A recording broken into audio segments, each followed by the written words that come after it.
tan delicada, tan seria y grave, los apuros pueden inducirnos al hierro. En materia penal es muy importante subsumir los capítulos que informan al Código Orgánico Integral Penal de tal manera que no haya una fractura en cuanto a la unidad jurídica en materia penal.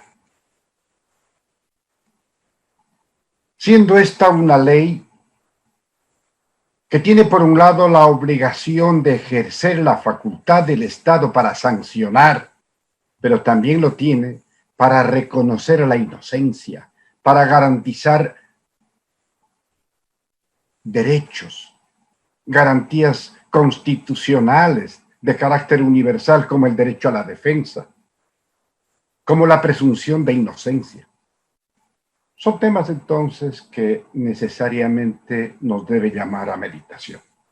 7 proyectos que se han integrado para un proyecto unificado de leyes orgánicas reformatorias al COIP en materia anticorrupción.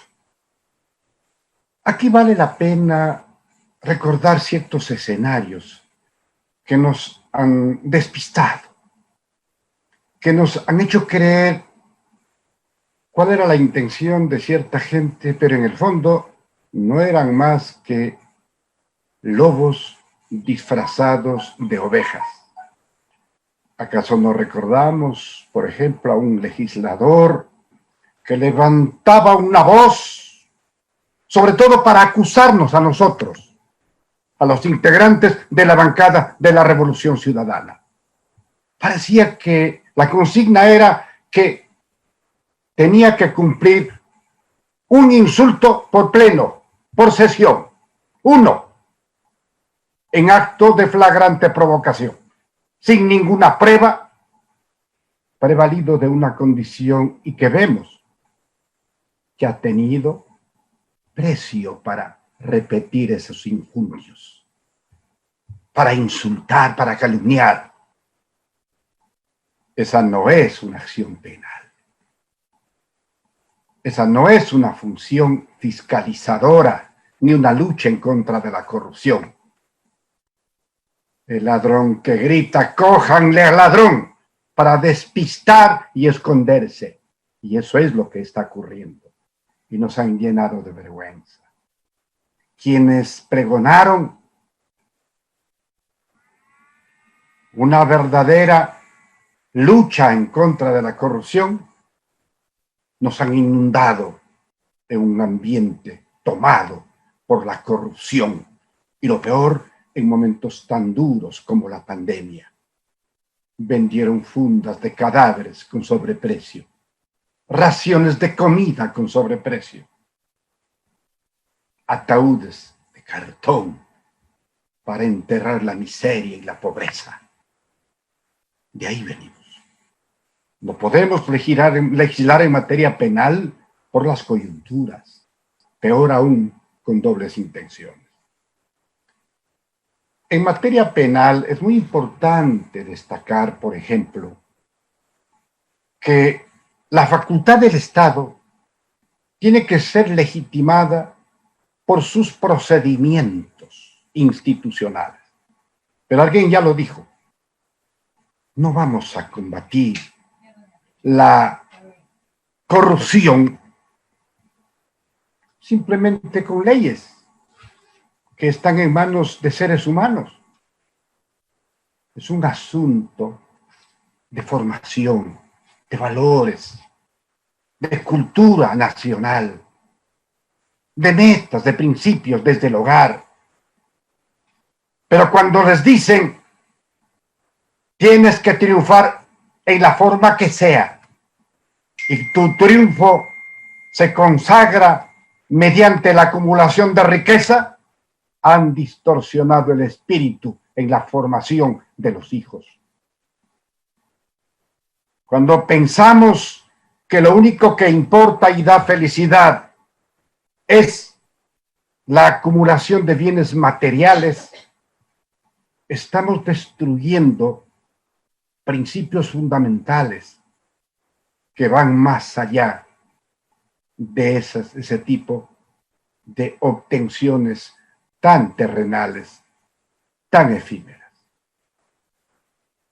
Así que no es mejor la ley que agrava las penas, lo es aquella que garantiza el derecho de la sociedad a castigar a quienes ofendieron con sus conductas antitípicas los bienes del Estado, los grandes valores, la vida, el patrimonio, la salud, la integridad de las personas. Pero los estados, en contraprestación, deben brindarnos seguridad, seguridad jurídica que está en entredicho. Los delitos que crean conmoción, como el peculado, el cohecho, la concusión, el tráfico de influencias, de hecho, ya están tipificados. En la nueva teoría del catálogo de las infracciones, es necesario perfeccionar estas figuras para que se cumpla un principio fundamental que para nosotros es un poco extraño, pero que en sociedades del primer mundo se considera como una forma efectiva de aplicación de la ley penal. Le llaman la ecuación penal. No hay por dónde perderse con la aplicación de la prueba, su valoración y la decisión y la resolución. Aquí deseo advertir a esta asamblea de un hecho que puede convertirse en una mala interpretación de un principio fundamental. El tema de la prisión preventiva, la prisión o la reclusión. Había una costumbre inveterada que les daba pingües utilidades a los juzgadores. Tomaban los procesos y los escondían. Y muchos inocentes purgaban penas infamantes, porque se castigaba el delito de la miseria y de la pobreza. En la Asamblea Constituyente de 1997-98 aprobamos una disposición constitucional mediante la cual se establecía la caducidad de la prisión preventiva, que era una forma que recogía un principio universal en virtud del cual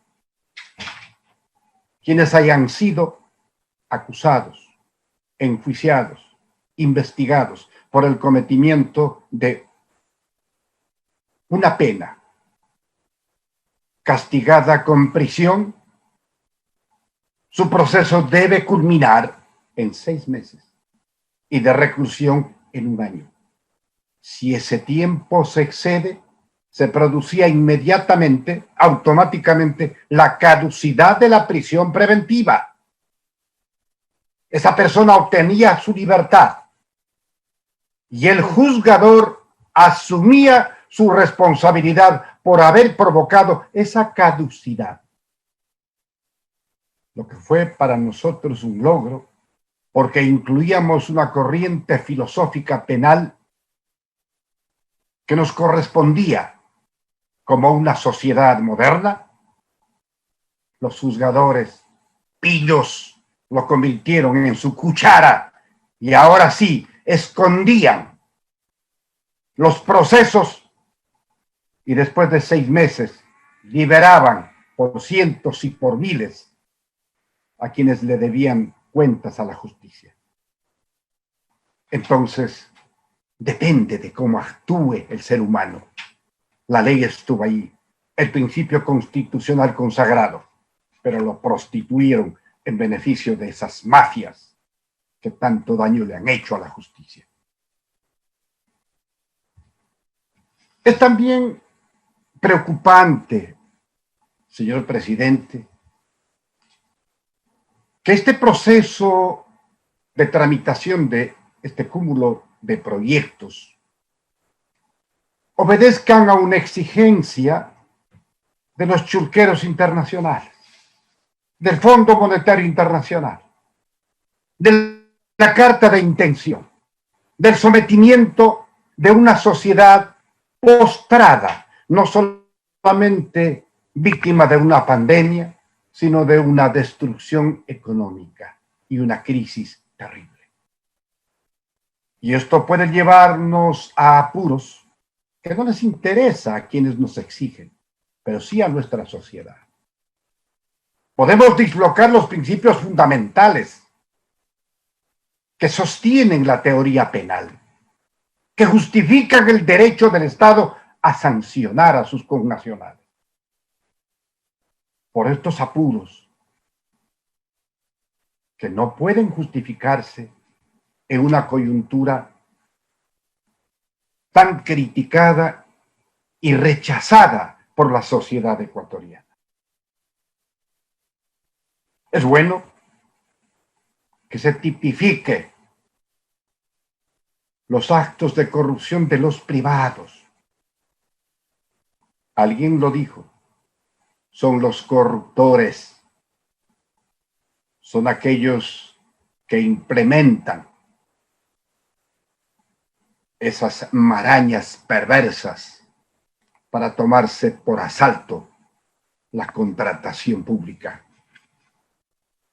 Sistema, compatriotas, que ha sido reconocido el Sistema Nacional de Contratación Pública como el más eficiente, el más moderno y avanzado a nivel emblemático, a nivel regional y del mundo. Que quien lo aplique, lo prostituya, esa es una cuestión que deben responder quienes tienen su responsabilidad. Entonces, no es solamente cuestión de leyes, es cuestión de la calidad de quienes asumen el servicio público como un apostolado, que no sea la panacea para acumular, a como dé lugar, dineros mal habidos. Hay tres cosas que no se pueden esconder: la tos de un enfermo, el embarazo de una mujer y la fortuna mal habida. El que está enfermo de tos, así se esconda, tiene que toser. Una mujer embarazada a los 9 meses tiene que parir. Y la fortuna mal habida tiene que asomar en cualquier momento. Ahí están los principios para una verdadera lucha anticorrupción. Que no se inspire en el odio, en la persecución, en la coyuntura para eliminar al rival político, para provocar su muerte civil, para evitar el ejercicio de sus legítimos derechos constitucionales y políticos. Y ahí comenzó, en esa consulta popular que algunos la reivindican, ahí comenzó la desinstitucionalización del Ecuador.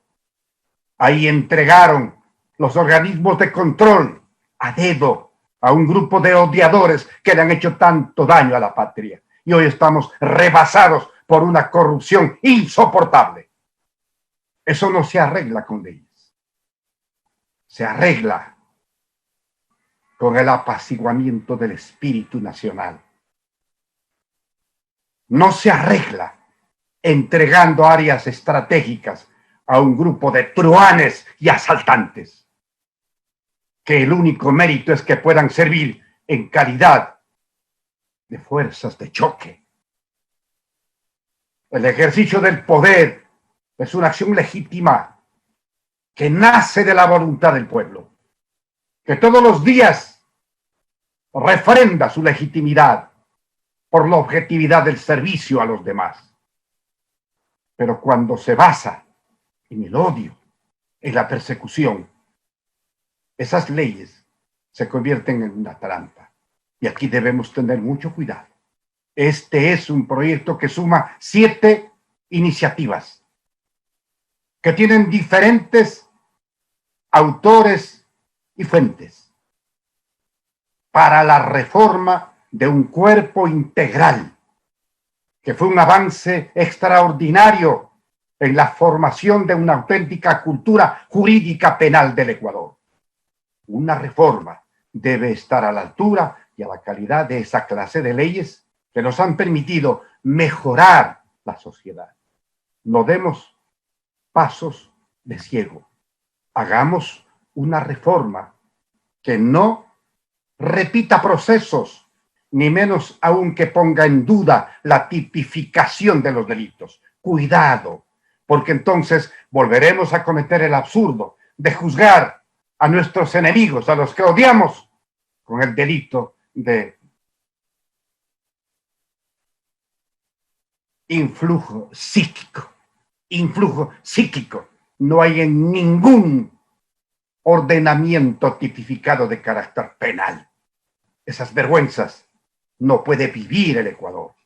Y al hacer una reforma penal, seamos estrictos en acatar una doctrina que nos obliga a hacer una reforma con absoluta seriedad.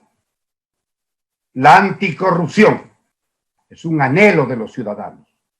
La corrupción es la tara. Allí están los que decían corruptos y gritaban. Repito, es el ladrón que sale en estampida y para fugar de sus persecutores grita: corran, síganle al ladrón, cójanle al ladrón. Y él se esquiva, siendo él el ladrón. Que esto no le vuelva a suceder a la sociedad ecuatoriana. Miramos con expectativa esta reforma y en este primer debate esperamos que se recojan nuestras observaciones. Señor presidente, gracias, señores asambleístas. Hemos escuchado ahí al asambleísta Juan Cárdenas, legislador por la provincia de Cañar, quien sostuvo que las reformas penales no deben obedecer a un momento político puntual. Tampoco